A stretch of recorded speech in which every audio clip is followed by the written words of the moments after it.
Никош Ардан, проевропскиот градоначалник на Букурешт, победи на повторените председателски избори во Романија. Тој освои 54% од гласовите, додека неговиот ултрадесничарски ривал Ѓорге Симеон, кој беше фаворит, обезбеди околу 46% од гласовите. Победата на Дан се толкува како јасна подршка на граѓаните за проевропската ориентација и одбивање на екстремниот национализам. По прогласувањето на победата, поддржувачите на Дан скандираа: Русија не заборавај, Романија не е твоја. Високата излезност од 65% и значајното учество на диаспората ја нагласија важноста на овие избори.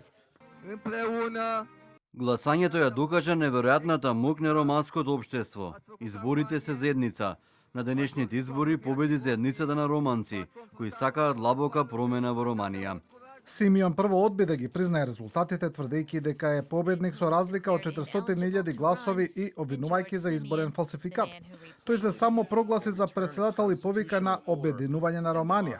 Иако официјалните резултати го демантираа, сепак по пребројани повеќе од половина од гласовите, тој ја призна победата. Тој победи на изборите. Романскиот народ ја изрази својата волја. Председателските избори во Романија во 2025 година беа обележани со политички тензии и обвинувања за странски вмешување. Првата рунда на изборите беше поништена од Уставниот суд поради наводно руско влијание во корист на кандидатот Калин Ѓоргеско. Изборите беа дополнително комплицирани со обвинувања за руска кампања на дезинформации преку социјалните мрежи, особено на Телеграм. Меѓу останатите честитки, председателката на Европската комисија Урсула фон дер Лајен му честиташе на Дан за победата на председателските избори, истакнувајќи дека граѓаните го избрале патот на силна и просперитетна Европа.